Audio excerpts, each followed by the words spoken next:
જે લોકો આખો શ્રાવણ મહિનો કરતા હોય છે ને, તો એમને વ્રત માટે રોજ રોજ કઈ ફરાળી વાનગીઓ બનાવી અને ખાવી એ મોટો પ્રશ્ન થઈ જાય છે.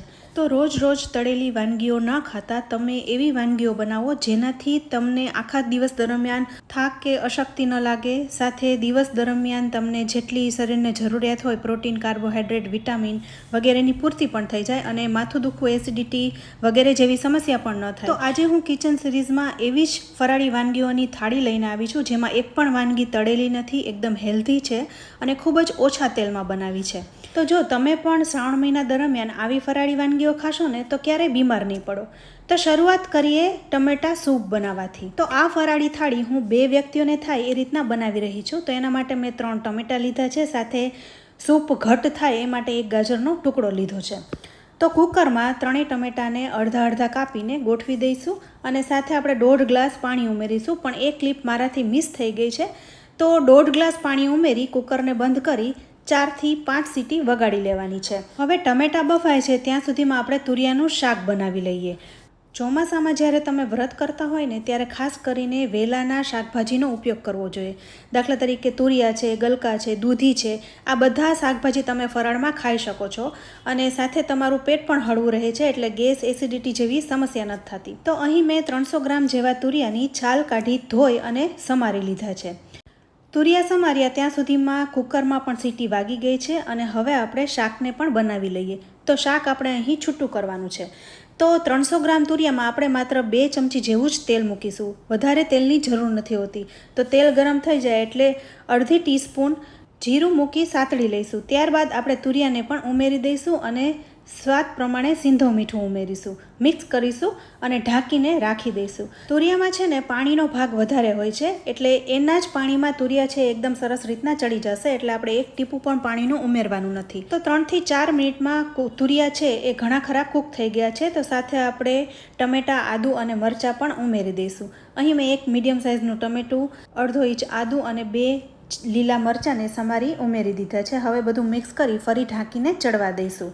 હવે શાક થાય છે ને ત્યાં સુધીમાં આપણે ટમેટા સૂપ બનાવી લઈએ.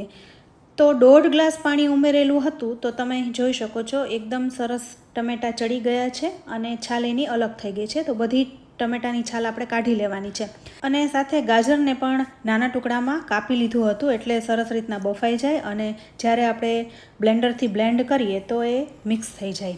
તો હવે આ જ પાણીમાં ટમેટા અને ગાજરને આપણે બ્લેન્ડ કરી લેવાના છે, એટલે સરસ એકદમ સ્મૂથ લિક્વિડ તૈયાર થઈ જાય. હવે આ લિક્વિડને આપણે ગાળી લેવાનું છે, જેથી એકદમ સ્મૂથ કન્સિસ્ટન્સીનું થઈ જાય. જ્યારે આપણે સૂપ પીએ ને ત્યારે બિયા અને એની છાલ મોઢામાં ન આવે. તો આપણે મિશ્રણને ગાળી લીધું છે અને હવે આપણે એને ગરમ કરીશું. અત્યારે મેં આ ટમેટાના સૂપમાં ગાજર ઉમેરેલું છે, પણ તમારે દૂધી ઉમેરવી હોય ને તો એ પણ ઉમેરી શકાય. એનાથી સૂપ ઘટ બનશે અને દૂધી નાખી હોય એવી ખબર પણ નહીં પડે. હવે આપણે આમાં મીઠું અને ખાંડ ઉમેરવાની છે, તો તમારી ચોઈસ મુજબ તમે ઉમેરી શકો છો. તો ખાંડ મેં અહીં 2 નાની ચમચી જેવી ઉમેરી છે અને સ્વાદ પ્રમાણે સિંધવ મીઠું ઉમેરી દઈશું અને ગરમ કરીશું. હવે આ સૂપ ઉકળે છે ત્યાં સુધીમાં આપણે શાકને પણ ચેક કરી લઈએ. તો ઢાંકણ ખોલીને જોઈએ તો તુરિયા એકદમ સરસ રીતના હવે કૂક થઈ ગયા છે. તમે જોઈ શકો છો તુરિયામાંથી કેટલું પાણી છૂટ્યું છે. એના જ પાણીમાં તુરિયા ચડી જાય છે. તો હવે આપણે સ્વાદ પ્રમાણે લાલ મરચું ઉમેરી દઈશું. તમે જેટલું તીખું ખાતા હોય એ પ્રમાણે લાલ મરચું ઉમેરવાનું છે અને સાથે થોડી કોથમરી. હવે ફરી મિક્સ કરી લઈશું અને ઢાંકણ ઢાંકીને ફક્ત 2 થી 3 મિનિટ જ કૂક કરવાનું છે. અહીં શાક ઓલરેડી હવે 90% સુધીનું તૈયાર થઈ ગયું છે. આપણે લાલ મરચું ને કોથમરી ઉમેરી એ કૂક થઈ જાય પછી શાક અહીં તૈયાર થઈ ગયું છે. તો અહીં 2 મિનિટ પછી ફરી ખોલીને જોઈએ તો શાક તૈયાર છે. તો આવી રીતના તમે ગલકા અને દૂધીનું શાક પણ બનાવી શકો છો. હવે આપણે શાક તૈયાર છે તો ઢાંકીને સાઈડમાં રાખી દઈશું. હવે સૂપમાં આપણે એક વઘાર કરવાનો છે. તો સૂપના પેનને બીજા ગેસ ઉપર ટ્રાન્સફર કરીને એમાં એક આપણે વઘારી મૂકીશું. વઘારિયામાં આપણે 1 નાની ચમચી જેવી ઘીની મૂકવાની છે. સૂપમાં ઘીનો વઘાર એકદમ ટેસ્ટી લાગે છે, એટલે તમારે ઘી ગરમ થઈ જાય ત્યારબાદ એમાં અડધી ટીસ્પૂન જીરું મૂકવાનું છે અને 2 લવિંગ મૂકવાના છે. આ બિલકુલ ઓપ્શનલ છે, જો તમે લવિંગ ન ખાતા હોય તો ના ઉમેરવા. હવે વઘારને આપણે સૂપમાં રેડી દેવાનો છે. ગરમ તેલમાં જીરું એકદમ સરસ સતળાઈ જાય ત્યારબાદ વઘારને આપણે સૂપમાં રેડી દઈશું અને હવે સૂપમાં થોડું આપણે લાલ મરચું ઉમેરીશું. તો અહીં આપણે અડધી ચમચી જેવું લાલ મરચું પાવડર ઉમેરી દઈશું. તો ફ્રેન્ડ્સ, અહીં આ સૂપને હવે ઉકાળવાનું છે. જીરુંનો આપણે વઘાર કર્યો એટલે જીરુંનો વઘાર સરસ રીતના બેસી જાય, સુગંધ આવવા લાગે એટલે ત્યાં સુધી આપણે ઉકાળવાનું છે. તમે અહીં કન્સિસ્ટન્સી જોઈ શકો છો, ઘટ થવા લાગી છે કારણ કે આપણે આમાં ગાજર ઉમેરેલું છે.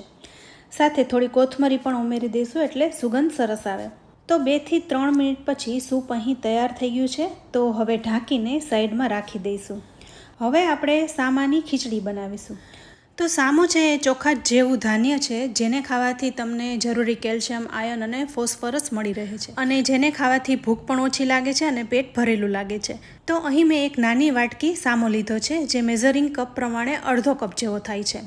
તો આ સામાને આપણે એકદમ ચોખ્ખા પાણીએ 3 થી 4 વખત ધોઈ લેવાનું છે જેથી ડોળું પાણી હોય ને એ નીકળી જાય. ત્યારબાદ આપણે આમાં 4 ગણું પાણી ઉમેરવાનું છે.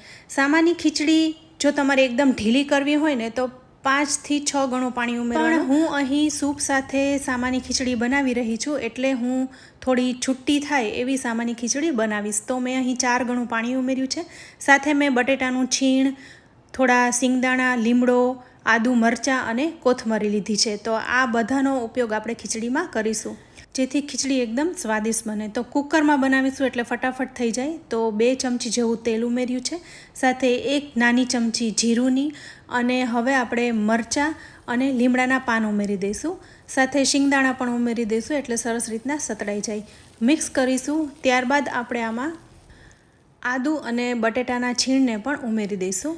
તમારે અહીં બટેટાને બદલે દૂધી ઉમેરવી હોય ને તો એ પણ ઉમેરી શકાય. બટેટાને મેં મોટી ખમણીથી ખમણી લીધું છે એટલે સરસ રીતના મિક્સ થઈ જાય. તો 1 મિનિટ સાતળી લઈશું. ત્યારબાદ આપણે સ્વાદ પ્રમાણે મીઠું પણ ઉમેરી દઈશું. હવે આપણે સામો પણ ઉમેરી દેવાનો છે. મેં અહીં 4 ગણું પાણી લીધું છે તો એ પાણી સાથે જ સામાને કુકરમાં ઉમેરી દેવાનો છે અને 3 સીટી આપણે વગાડી લઈશું જેથી એકદમ સરસ ચડી જાય. ઘણીવાર 4 કે 5 સીટી વગાડવી પડે છે કારણ કે જો સામો બહુ જૂનો હોય ને તો એને ચડતા વાર લાગે છે. તો હવે આપણે કુકરનું ઢાંકણ બંધ કરી દઈશું અને 3 કે 4 સીટી વગાડી લઈશું. હવે શાક, સૂપ સાથે ખીચડી પણ થઈ ગઈ. તો હવે આપણે ભાખરી બનાવીશું. રાજગરાના લોટમાંથી તમે પૂરી તો ઘણીવાર બનાવી હશે, પણ એકવાર આ રીતે ભાખરી બનાવી જોજો, એકદમ ટેસ્ટી લાગે છે.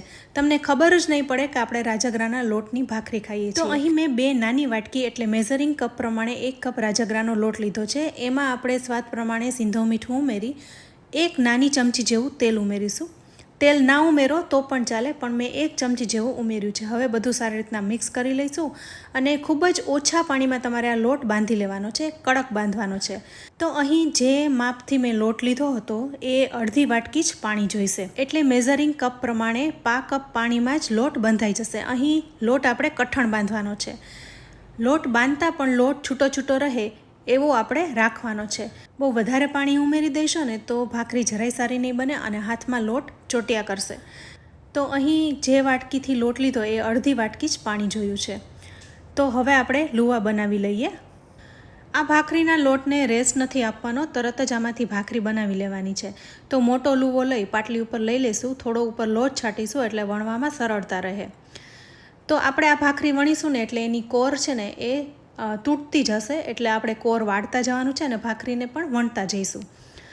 રાજગરાના લોટમાં ગ્લુટન નથી હોતું એટલે એમાં બાઇન્ડિંગ નથી આવતું, એટલે તમે જેમ વણતા જાઓ ને એમ ભાખરી તૂટતી જાય છે. એટલે ખૂબ જ હળવે હાથે ભાખરીને વણી લેવાની. આમ તો આપણે રાજગરાનો ઉપયોગ ફરાળમાં કરતા હોય છે, પણ ફરાળ સિવાય જો તમે દરરોજાનો ઉપયોગ કરો ને ખાવામાં તો ખૂબ જ હેલ્ધી કહેવાય છે. જે લોકોને ગ્લુટનની સમસ્યા છે, ઘઉં ખાવાથી જેમને અપચો થતો હોય, ગેસ થતો હોય, એ લોકો જો રાજગરાનો ઉપયોગ કરે ને તો એમના માટે ખૂબ જ ફાયદાકારક છે. હવે અહીં આપણે ભાખરી વણી લીધી છે, કોર સરસ બંધાઈ ગઈ છે. તો આપણે આ ભાખરીને શેકી લઈએ. તો તાવડી ગેસ ઉપર ગરમ કરવા મૂકી દીધી છે, એમાં ભાખરીને રાખી દઈએ. તો મીડિયમ ટુ લો ફ્લેમ ઉપર આ ભાખરીને શેકવાની છે. ધીરે ધીરે શેકાતા આ ભાખરી સરસ એકદમ ક્રિસ્પી થઈ જશે. આજે તો મેં આ શાક સાથે ભાખરી બનાવી છે, પણ જો તમે ફરાળમાં સાંજે આ ભાખરીને ચા ખાઓ ને તો પણ એકદમ ટેસ્ટી લાગે છે. તો ફ્રેન્ડ્સ, તમે આ રીતના એકવાર ભાખરી જરૂરથી બનાવજો. હવે આપણે બીજી સાઈડથી પણ ભાખરીને એકદમ સારી રીતના શેકી લીધી છે. તમે જોઈ શકો છો કલર કેટલો સરસ આવી ગયો છે અને એકદમ કડક ક્રિસ્પી થઈ છે. તો અહીં આ ભાખરી તૈયાર છે. તો આવી રીતના બીજી ભાખરી પણ તૈયાર કરી લઈશું અને ગરમા ગરમ ભાખરી ઉપર ઘી લગાવી દઈશું. હવે આ ભાખરી તૈયાર કરી ત્યાં સુધીમાં કુકરમાં 4 સીટી પણ વાગી ગઈ છે અને સામાની ખીચડી પણ તૈયાર થઈ ગઈ છે. તો હવે આપણે એ કુકર ખોલીને પણ જોઈ લઈએ. અહીં મેં પહેલાં કીધું એમ કે જો તમારે સામાની ખીચડી એકદમ ઢીલી તૈયાર કરવી હોય તો તમારે 5 થી 6 ગણું પાણી ઉમેરવાનું, અને છૂટી કરવી હોય તો ઓછું ઉમેરવાનું. તો અહીં મેં થોડી છૂટી થાય એવી કરી છે, તો ટમેટાના સૂપ સાથે ખાવાની મજા આવે.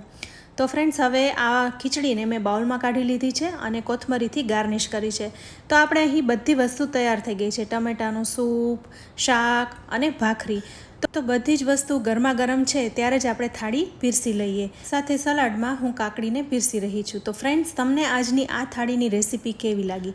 તો શ્રાવણ મહિનામાં જો તમે રોજ ફરાળ કરતા હોય તો આવી ફરાળી થાળી તમારે ખાવી જોઈએ, જેથી તમારા શરીરને ખૂટતા વિટામિન્સ, મિનરલ્સ બધા મળી રહે અને તમે આખા શ્રાવણ દરમિયાન હેલ્ધી રહો. તો જો તમને આજની આ થાળીની રેસીપી પસંદ આવી હોય ને તો વિડીયોને લાઇક અને શેર કરજો. સાથે અમારી ચેનલ કિચન સિરીઝને સબસ્ક્રાઈબ કરી લેજો અને અમારા ફેસબુક પેજને લાઇક કરી ફોલો કરજો. તો ફરી મળીશું આવી એક ઉપયોગી રેસીપી સાથે. ત્યાં સુધી આવજો.